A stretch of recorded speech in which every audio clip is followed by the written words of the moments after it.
The Insta360 Lunar Ultra is a powerful camera gimbal, and in this video you're going to learn everything that you need to know about the camera and how to get great footage from this device.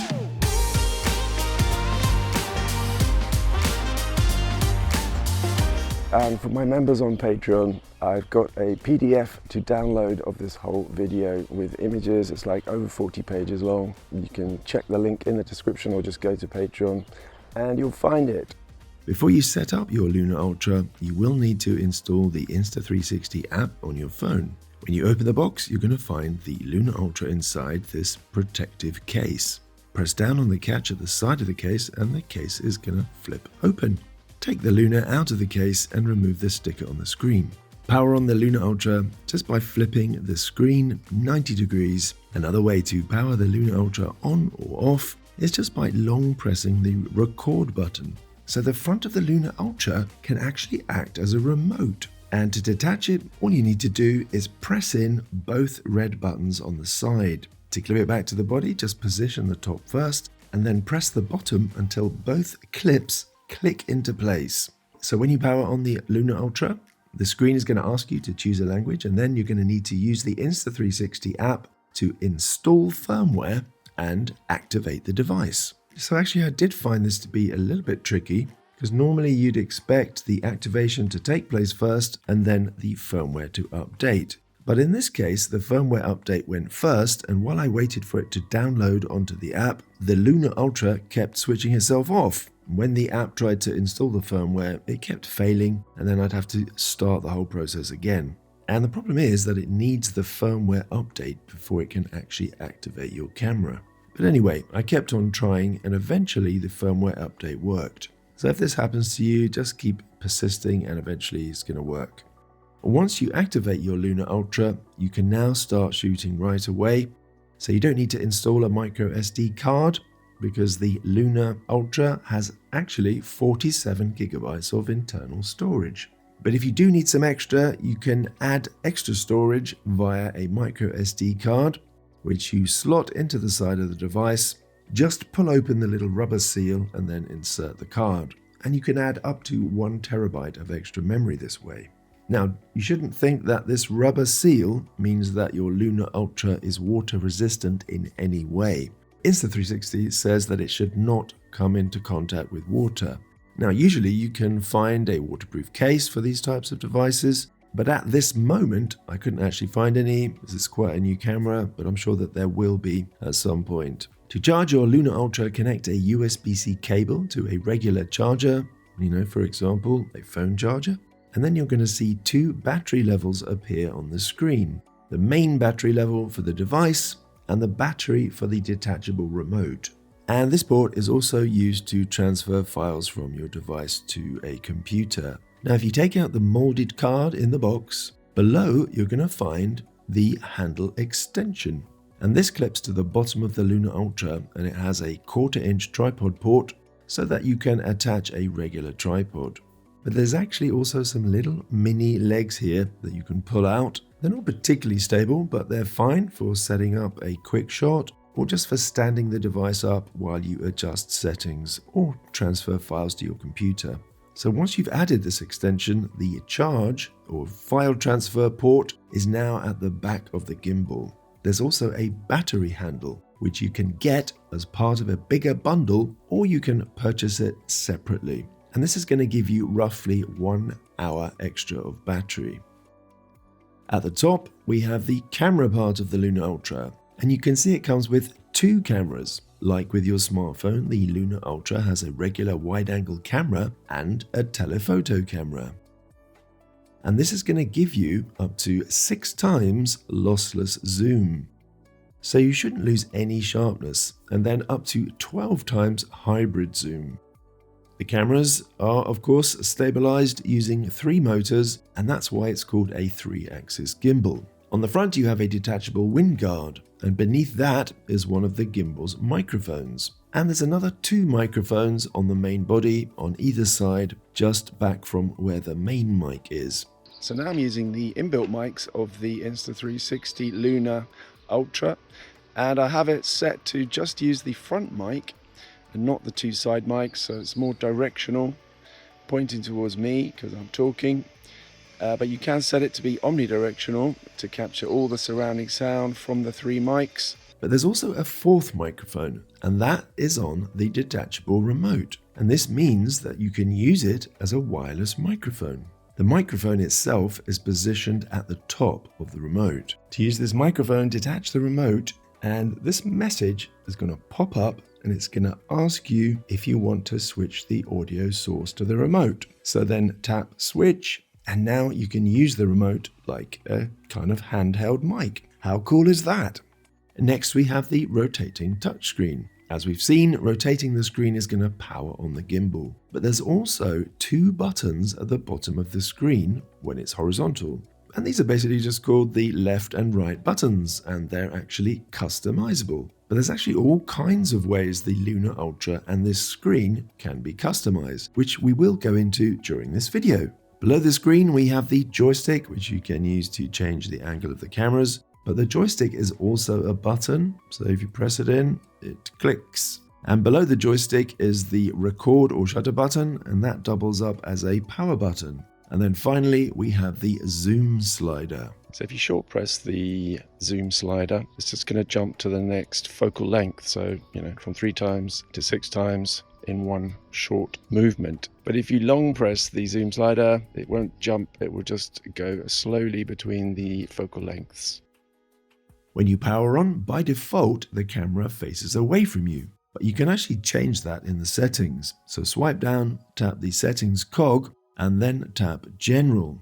And choose Gimbal Startup Orientation. So you can now choose from 3 options: backward, like a selfie, forward, and last setting. And if you choose last setting, the camera is going to face whichever way it was facing when you powered off. So notice that when you move, the camera eases in and out of the movement. What that means is the camera doesn't move exactly as you move. Rather, it slowly speeds up so that it's slightly behind your movement, and then eventually it catches up. And as well, when you stop moving, the camera doesn't just stop, it slows to a stop. And this is deliberately designed like this, to act like this, because it gives you smoother, more cinematic camera movements. If you're familiar with Insta360 cameras, you should feel comfortable navigating the Luna Ultra touchscreen. Anyway, let's go through it. You can view the screen either in the horizontal or vertical position, but for this I'm just going to use the horizontal because it's a little bit easier to see the settings. So top left we have remaining storage in hours and minutes, and this is going to change depending on how much footage you have stored, as well as the camera settings. Some settings take up more storage space, so the duration here is going to be less in that case. Top right is the battery level, so tap that and it's going to open up 2 different levels. Left is remote battery and right is camera battery. Middle left is the tracking button. Tap that for various tracking options. Middle right is the zoom button. Tap that to cycle through the different zoom levels, or just use the zoom slider below. Bottom left is the camera mode. Tap that, then swipe to choose mode, or you can just swipe left or right on the middle of the screen to bring up these modes. Bottom middle is the current camera settings, and the settings here depend on the shooting mode that you have selected. So here I have it in video mode, and it's set to 4K and 30 frames per second. If we want to change these, we're just going to tap on it, and also we can change aspect ratio settings here. Bottom right is the camera flip button, which rotates the camera 180 degrees. You can also swipe up from the bottom to access these settings. Swipe left from the right side of the screen to open filters, color settings, and pro settings. Swipe right from the left side to open up the gallery of captured media. Swipe down from the top to open a whole bunch of more settings, and you can also swipe left and right here to access more pages. And we're going to go into all this as we go through the video.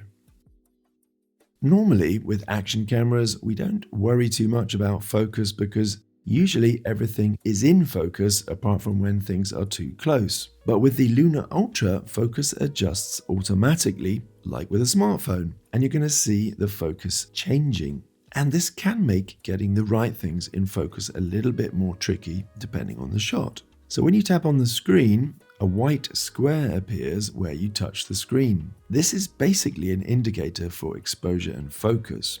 Just like with your smartphone, the camera will set exposure and focus for the area where you tap. And once it's set, you're going to see this white square go grey, which indicates that the exposure and focus are temporarily locked. So by default, as soon as you move the camera, autofocus and exposure kicks in again. But there are ways to lock exposure and focus, and again, that's something we're going to look into later. The joystick can move the camera on the tilt and pan axes. Aside from that, you can press the joystick down like a button. And if you've used a smartphone gimbal, you might notice that pressing the joystick here acts exactly like pressing the trigger on a gimbal. So press once to start tracking, press twice to recenter. And now this is really important to remember this because you're going to be using this a lot. Press 3 times to rotate the camera 180 degrees so that it's either facing forwards or backwards.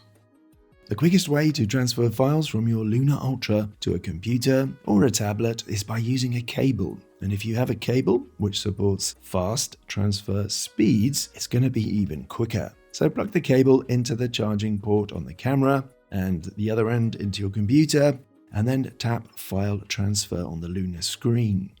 A folder should appear on your computer for the Luna Ultra. Navigate to where the files are, select the ones that you want, and then drag them over. So you don't need these LRV files. I think a lot of people get confused about what those are. They're actually just low resolution files, and they're only for previewing the video clip on your camera. So you can just leave those where they are. When you tap the tracking button, you can now draw a box over the object or subject that you want to track. To stop tracking, you just press the joystick in once. If the camera detects a face, you will see a white box around the face with this green arrow. Tap Start here on the screen to start tracking, or you can just press the joystick in once. Alternatively, you can tap to enable auto tracking. And with this running, if a face is detected within the smaller rectangle, when you start recording, the camera will automatically start tracking that face. But before you start recording, it's not going to track anything. Once you're tracking a subject, the tracking button changes to a square with a dot in it. So you can tap that and you can now change the composition. Because by default, the camera is just going to keep the track subject in the middle of the frame. And if you don't want this, you can change it to another part of the frame by tapping the boxes, or you can just use the joystick to move the green box where you want the tracking to keep the subject. The Luna Ultra has different modes for different styles or different methods of capturing media, but there's actually different types of modes. There's 4 basic gimbal modes. We've got roll lock, roll and tilt lock, FPV, which is first person view, and FPV-V. Roll lock mode follows your movement when you pan left or right and when you tilt backwards or forwards, but it does not follow your movement if you roll the camera. This is kind of the most natural mode. It's the most similar to how we view the world. We look left and right or up and down. We don't really often look at things sideways, do we? And that's why in follow mode, the gimbal tries to keep the camera level with the horizon. So I'd say that this is a useful all-purpose mode. You know, for example, if you're filming a travel video and you want the freedom to have the camera explore the surroundings. Maybe there's a tall building and you want to be able to approach and then tilt upwards to show it. Roll and tilt lock mode follows your movement when you pan left or right, but does not follow your movement when you tilt backwards or forwards or when you roll the camera. So in other words, it only follows your pan movement. And tilt lock mode is really useful when you are filming a subject and you just want the camera to remain focused on them. You don't want the camera to tilt up or down. So just use this mode for any kind of tracking shot, I'd say. FPV mode, or first person view, follows all your movements on the pan, tilt and roll axis. And that means that you can now shoot video where the camera turns against the horizon. And this is obviously not how we normally view the world. So when would we use this kind of shot? Basically, this mode allows us to be more creative and to do something a little bit unusual. We can create spin shots and shots with creative camera movements. And then when you edit it all together, these kind of shots can really grab the audience's attention. FPV mode is basically the same as the previous mode. The difference between them is what happens when you double press the joystick to recenter. In FPV mode, when you recenter, the camera will aim at the horizon, no matter which way you're holding the camera. In FPV mode, when you recenter, the camera will aim in the direction that you're holding the handle. And this mode is good if you want to quickly direct the camera towards something that you want to capture. So particularly if you want to shoot an up or a down angle. When you have the mode window open, you're going to see a cog in the top right corner. And if you tap that, you're going to open up the gimbal follow and joystick speed settings. So the gimbal follow speed adjusts how quickly or how slowly the gimbal reacts to your movements. So if you want the gimbal to ease in and out of shots more slowly or more quickly, you can set that here. If you're trying to follow fast action, for example, like sports, then you'll probably want to switch this to fast. And joystick speed, I guess that's pretty self-explanatory. If you want the joystick to move the gimbal faster, set it to fast. Now, shooting modes allow you to change the type of media that you want to capture. Video mode is the standard video shooting mode, and that allows you to shoot up to 8K resolution and up to 240 frames per second. So use this for everyday recording, vlogs, and general video capture. To change the settings, just tap on them or swipe up and then swipe to the setting that you want. And if you want a frame rate above 120 frames per second, then you're going to need to select 1080p resolution. At 8K resolution, your frame rate is going to be limited to 30, 25, or 24 frames per second. And in portrait mode, you can only shoot up to 60 frames per second and 3K resolution. PureVideo mode is designed for low light situations where you need cleaner footage with less noise. So this is perfect for indoor shooting, evening walks maybe, or any situation where lighting isn't ideal. In PureVideo mode, you cannot shoot 8K video and your maximum frame rate is going to be 60 frames per second. In regular video mode and PureVideo mode, you can actually set your aspect ratio here. Tap top left and then choose 3 options: landscape, portrait, and self-adapt. Choose landscape or portrait and the camera is going to shoot in that mode no matter how you position the touchscreen. But if you choose self-adapt, then the position of the touchscreen is going to decide whether you shoot landscape or portrait. Below that, if you are in regular video mode, you can choose whether to shoot in 16:9 or 9:16 if you're in portrait mode. Or you can shoot widescreen, which is 2.35:1, or the square 1:1 ratio. In pure video mode, you can actually only shoot 16:9 or 9:16. Now here's something interesting that I found out while I was testing the camera. When you're shooting in low light with the Luna Ultra in regular video mode, the camera automatically applies a low light enhancement, and that's actually going to brighten the image. So this means that the regular video mode footage and the pure video mode footage are basically, they look the same to me. And currently I couldn't find any way to switch this off. So that does beg the question, what is the point of pure video mode on the Luna when it kind of looks identical to the regular video mode in low light? The only way to stop regular video mode from adding this enhancement, I think, is to use Pro mode and then set exposure manually, or you can use the EV setting and then bring down the brightness. Switch to slow-mo mode if you want the camera to slow down the footage for you, because both video mode and slow-mo mode allow the same resolution and frame rate combinations. 1080p for 240 frames per second, 4K for 120 frames per second, but the difference is video mode does not slow the footage down for you. So if you shoot 120 frames per second in video mode, what you're going to need to do is export the video to your editing system and then apply slow motion there. But if you shoot in slow-mo mode, the video will already be slowed to 30 frames per second. So if you're working in, say, a 25 frames per second or a 24 frames per second edit, you will probably want to shoot using video mode and then slow the video yourself, because 30 frames per second isn't going to sit well on a 25 frames per second timeline. And note also that slow-mo mode does not allow portrait framing, so you can only shoot in landscape, but you can choose the widescreen ratio. In time-lapse mode, the camera takes photos at set intervals and compiles them into a video that shows hours or days compressed into seconds. So you can use this for clouds moving, sunsets, city traffic, or any kind of slow change that you want to speed up. In time-lapse mode, you will want to mount the camera to a tripod to make sure it doesn't move around at all. And then in settings, you can set the resolution, you can set the interval, and you can set the overall length of the time-lapse.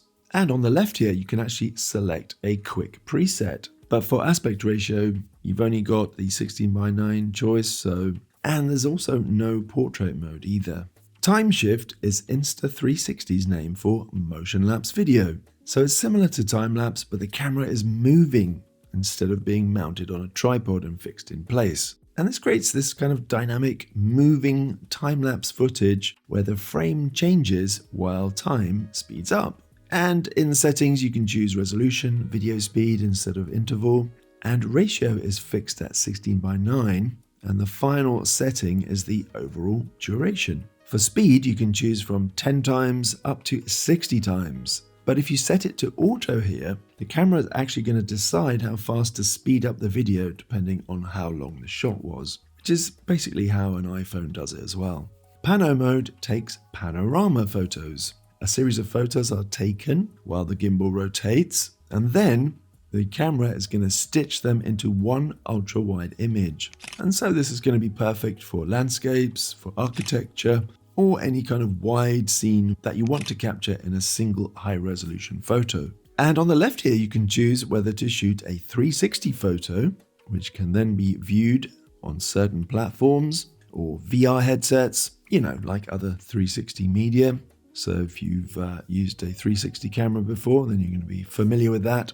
And if you shoot a 360 photo, you're going to get a 32 megapixel image. Or you can choose a 2D 200 megapixel pano photo. So finally, set the timer duration, and this just gives you a few seconds to position yourself after you press the shutter. Photo mode takes regular photos. In settings, you can choose between standard, which shoots 8 megapixel photos, or ultra photo, which shoots 33 megapixel photos. And you can also choose between JPEG or JPEG and RAW. And you've also got these 3 different aspect ratios that we talked about earlier that you can choose from here. Finally, we've got a timer again so that you can set that and you're going to have a delay between 3 and 60 seconds. On the left, you've got the option to shoot a live photo if you press this button. So a live photo is going to capture about 1.5 seconds before and then another 1.5 seconds after you hit the shutter button. So it's going to give you a 3-second total video clip paired with a still photo. And this just basically means that you can choose the best frame afterwards. But just bear in mind that live photo only works with standard photo resolution, which is 8 megapixels. When you open a live photo in the gallery, tap and hold on the screen to view the 3-second video clip. But if you export your live photo to your iPhone photo app using the Insta360 app, you can then choose the best frame as you do with iPhone live photos. When you're choosing a shooting mode, you're going to notice this clapperboard icon in the top right corner. So if you tap that, you're going to open 2 special shots. We've got barrel roll and slow-mo live.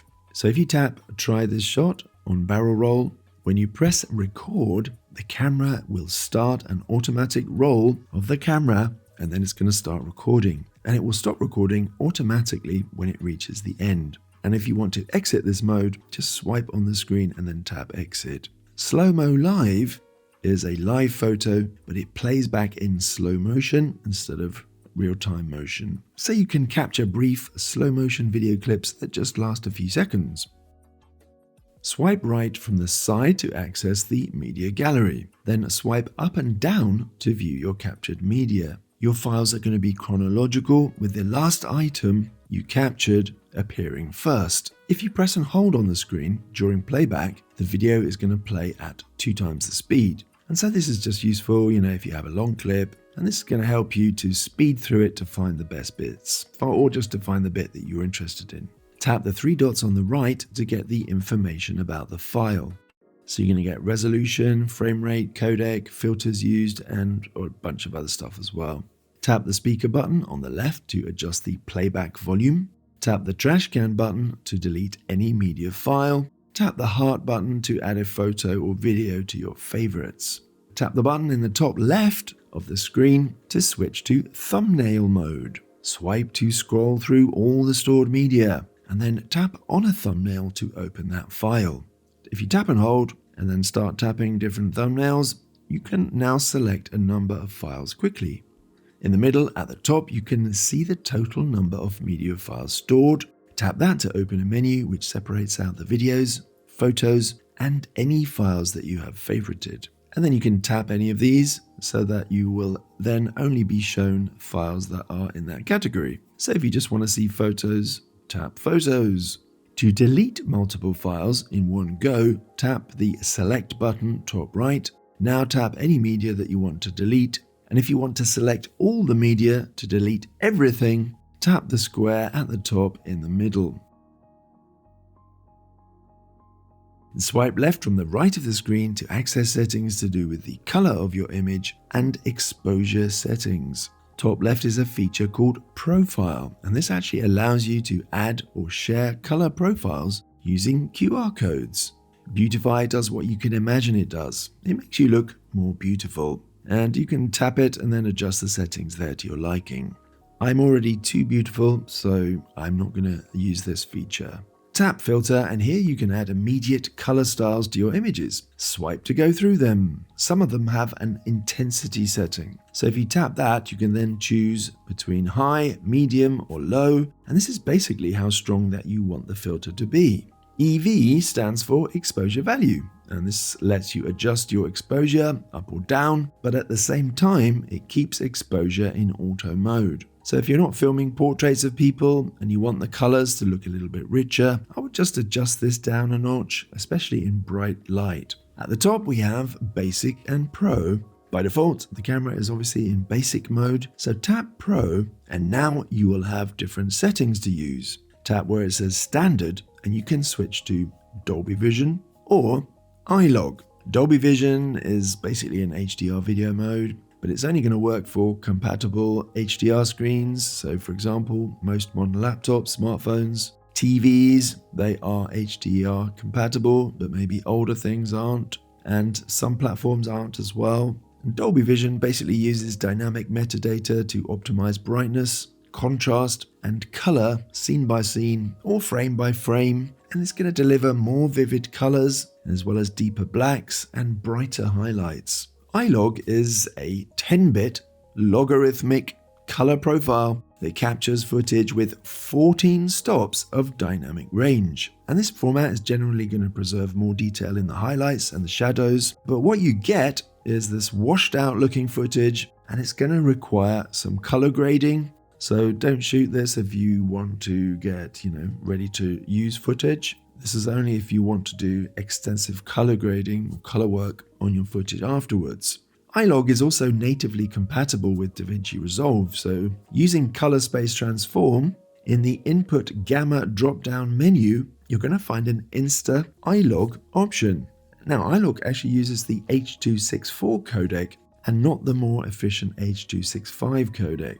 Tap where it says Auto Exposure to open the manual settings. Professionals rarely shoot video using auto exposure, and setting exposure manually does take a little bit more time, and of course it's a little bit less convenient because you need to keep working to make sure the exposure is correct every time the brightness levels change.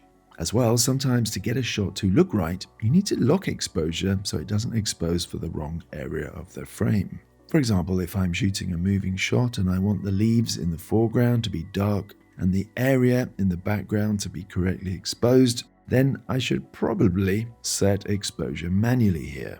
and the Luna Ultra system allows you to set shutter speed or ISO manually while you keep the other in auto. So all you do is just tap the one that you want to set manually and then leave the other in auto. So for example, here I can set shutter speed to 1/60th of a second. And then I can just leave ISO or ISO to adjust automatically.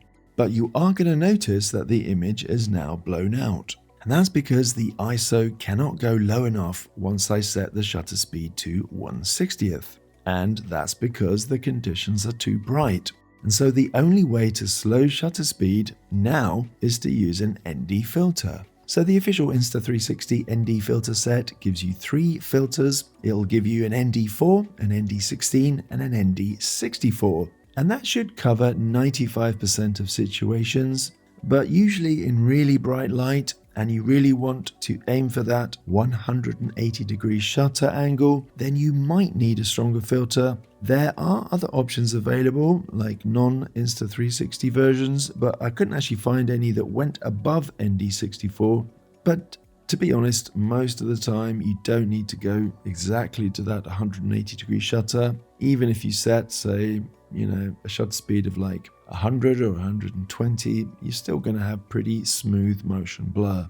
If you tap ISO, you can set it to a maximum setting, and this means it still adjusts automatically, but it's going to stop at a certain limit. So use this if you want to avoid or reduce noise, or you can just switch to fully manual ISO.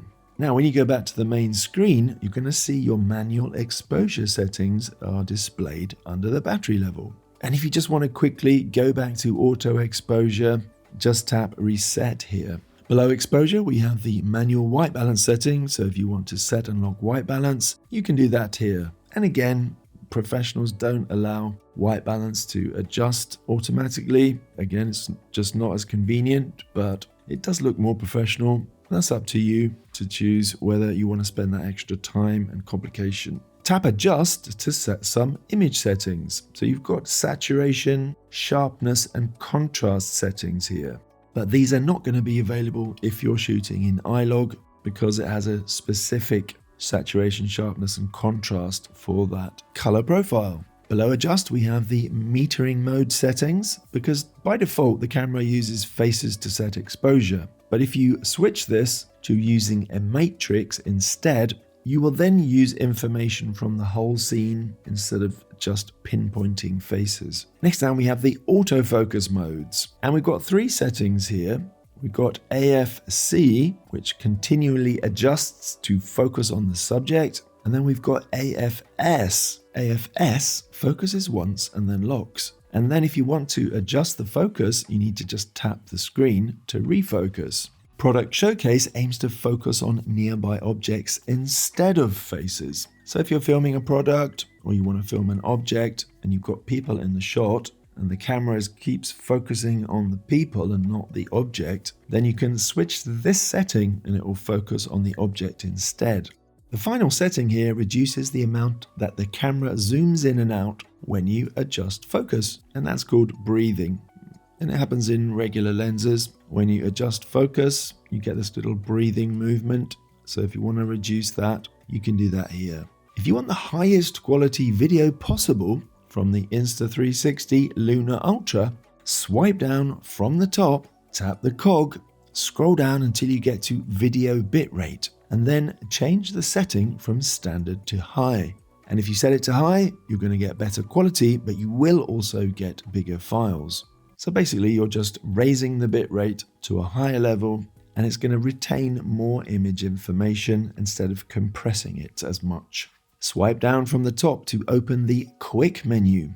And as we've seen, there are 3 pages of settings here, so there's plenty here to get to grips with and to get the most from your Luna Ultra.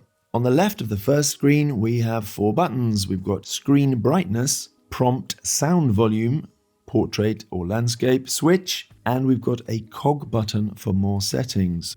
In screen brightness, you can set the level of the screen brightness, or you can tap the auto button and then it's going to adjust depending on the light conditions. Prompt sounds are the sounds that the camera makes when you do things. like start and stop recording, and they're set to low by default, but you can set them to medium or high, or you can actually just mute them completely. The landscape to portrait switch allows you to set the camera to always shoot landscape or always shoot portrait, or this third option, which is when you're switching the touchscreen between landscape and portrait, it also switches the framing in the camera. So for example, you're shooting in landscape and you want to shoot some vertical footage, then all you have to do is just flip the screen and it will immediately switch to vertical. So when you use this third setting, rotating the screen does not power off the camera, but it does still power on the camera. Quick capture allows you to set the camera to turn on and start recording in one action. And we've got two options here. First one is the screen rotate option, so that when the camera is off and you rotate the screen, it's going to power on and then start recording. The second option can be used if you have the protective case accessory, which is actually different to the one that comes in the box. I don't have this one, but it looks much smaller and it's got a wind guard included. So the idea is that you can quickly slide it up to protect the cameras rather than having to lock it away in the bigger box. And so it's a little bit like having a lens cap on a regular camera, and you can use it with this setting. Swipe right on the screen to bring up the storage management page. And here you can see how much space you've got left on both the inbuilt and the micro SD, if you have one installed. Tap Storage Management and you can format your storage. But of course, this is going to completely erase everything on it, so be careful when you do that. Swipe left to get to the audio settings page. The buttons relevant to audio are on the left side. We've got audio settings and wireless mic. Tap wireless mic if you've got a Insta360 Bluetooth mic, either the Mic Air or the Mic Pro, and then you can connect either one or two microphones. Make sure your mic is in pairing mode and then tap Mic 1 or Mic 2 and the mic should appear. And then you just got to tap the mic and it's going to connect. You can now see all the settings for the mic. So this is actually for the Mic Pro, and I can check the onboard storage level, the battery level, noise cancellation. I can switch the LED on or off. I can set the voice tone preset, or I can format the mic storage. And the power button on the microphone can actually be used to control the camera. Short press to start or stop recording, 2 short presses to enable or disable noise reduction, 3 short presses to repair, in other words, connect via Bluetooth, the microphone. And when you have an external mic connected, you can see an audio level bar at the top of the screen. And you're also going to get this little mic icon that's next to the battery icon, and that indicates that an external mic is actually connected. If we now go into audio settings, we can see that under current audio input device, it says Mic Pro.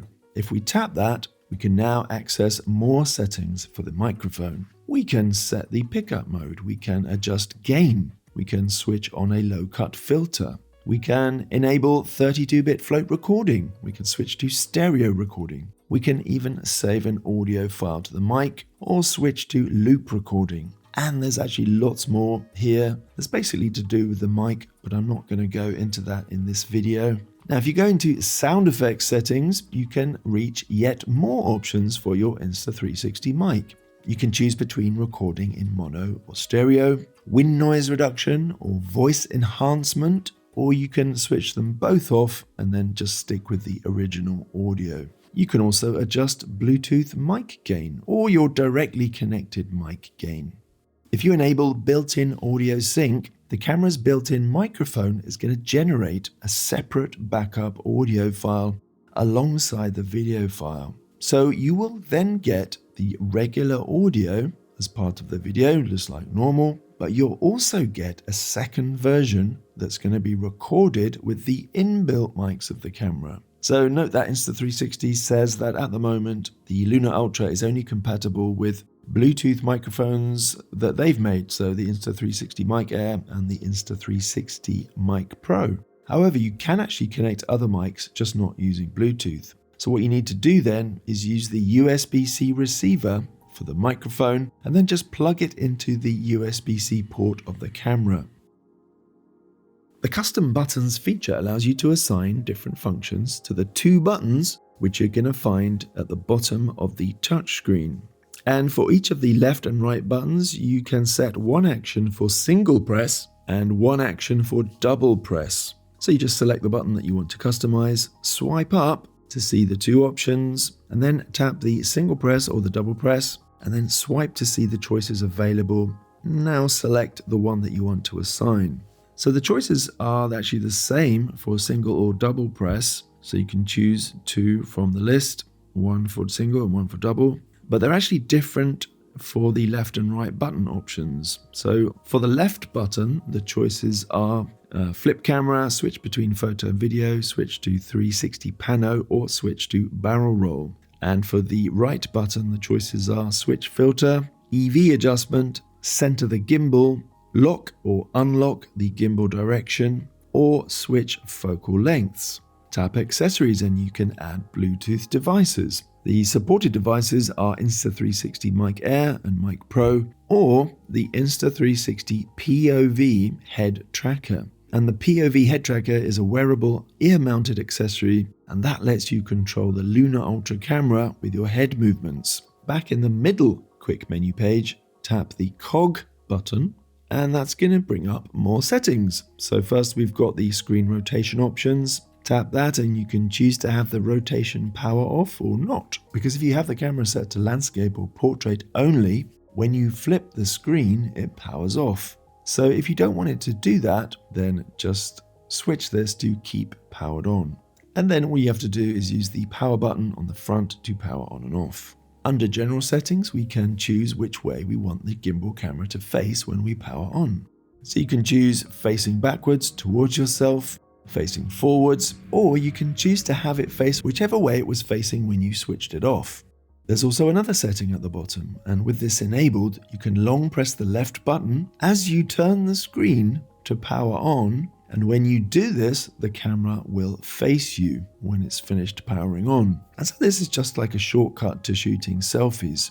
So for example, you could have it set to when it powers on, that it's going to face forwards. And then if you want to power on facing backwards, you can just use the left button, screen swivel maneuver. So I think we already went over the prompt sound stuff, and indicator light here is just an on-off switch for the light on the camera remote. And finally, we have settings for auto sleep of the screen and auto power off. Because if you just leave your Ultra and you don't do anything, it's going to try to save battery by powering off the screen, and then eventually it's going to power off the camera completely. But you can change the timing of those, and you can also just tell it never to power off the screen or the camera.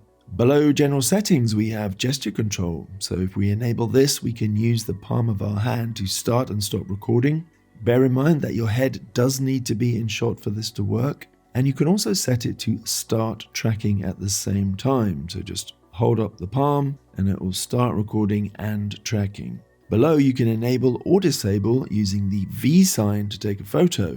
And if you have screen reader enabled, you basically get voice notifications when something happens. For example, you can have it tell you recording has started and when it stopped. Start recording. Shooting complete. So it's been a big heat wave in Europe. While I've been making this video, you might have noticed it's been very hot. And now the grass is all yellow. And but we've got some big thunderstorms coming, so it's a little bit cooler today. And another thing I've been dealing with is the building work that's going on next to us. You know, it's a challenge for your audio recording, isn't it? But there they are. But like I say, there's a PDF for members on Patreon. So I'm quickly recording the end of this video before the storm comes. It's going to be spectacular, hopefully. Maybe I'll record a bit of it.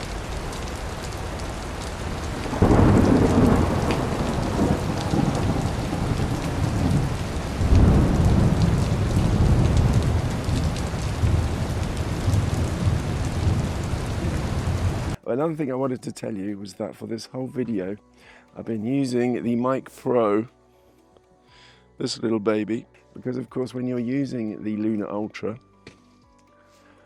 having a good mic setup is quite key, isn't it? Especially for using it like this as a vlogging tool. But I do want to say a big thank you to all the people on Patreon, all the supporters on Patreon who keep this channel running. Cheers to them, and anybody who isn't a member, you should also send in the comments a big thank you to all the members on Patreon for making this video possible.